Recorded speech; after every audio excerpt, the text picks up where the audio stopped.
So, human beings, I love that word because, and you might have heard one time somebody saying, we're not human doings, we're human beings. That really being is the state of be, it's the state of, you know, who I am and what I am and where I am. I'm being.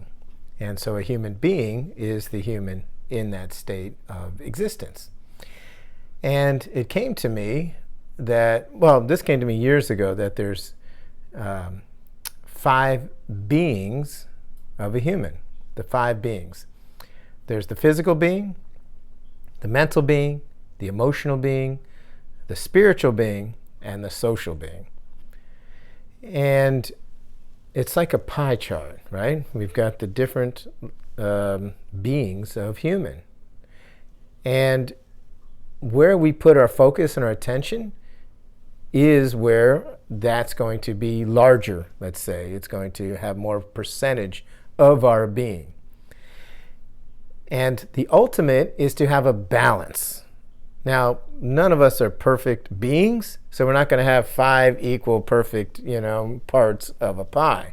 More than likely, we're going to have one that's really just naturally interesting to us, and one that's really, really thin and not, almost reverse to, and in between. The way to be aware, to become more aware of our different beings of humanity in ourselves, once we can do that, we can actually grow and cultivate a more fulfilling experience of being human. So, for instance, the 5 beings. The physical being. The physical being is our body. Our body in the physical form. And in this body, there's a lot of that we need to, can do to get a sense of fulfillment in our lives, a sense of health, a sense of, growth and healing through challenges such as illnesses or traumas to the body. The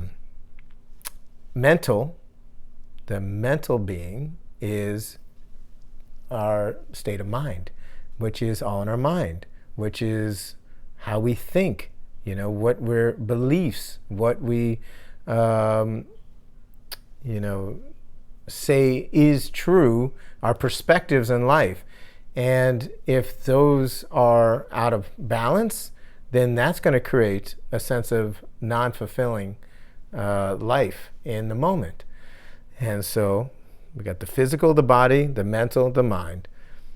Emotional. Now, a lot of times people think that's connected. It is. It's coming from the same area, the mind, so to speak, but the emotions come from the heart.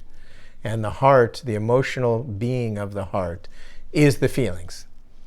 Is how am I feeling right now? And that expression of these feelings. And the spiritual being is the soul, is kind of the who we are in this life, beyond this life. So our soul is kind of our guiding point to, what our purpose is here. What if we're on the right track, how we're dealing with ourselves and others, and connecting with the higher soul, if you will, which some people feel and consider as God or source, the universe. And so that connection with our soul and the power greater than our soul is our spiritual being. And our social being is just connecting with others. And now that's really expanded. It used to be more face-to-face connection from families to neighborhoods, communities, such as that. Now it's big time on how I'm connecting with you right now on your phone or your computer, social media wise as well.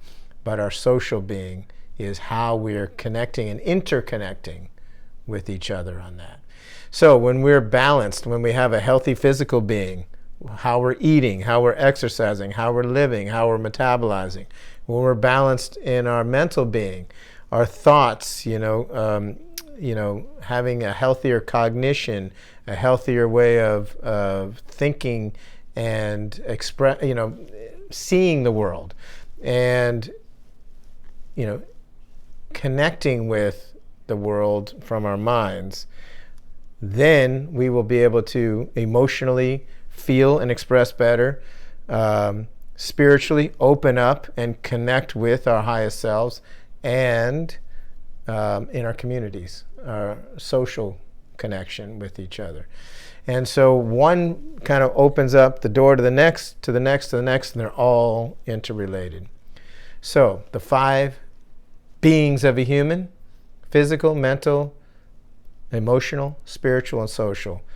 And it's just to connect with each part of you daily and give yourself some fulfillment in each part, and your life will align with who you are, what you're doing, and who you're with.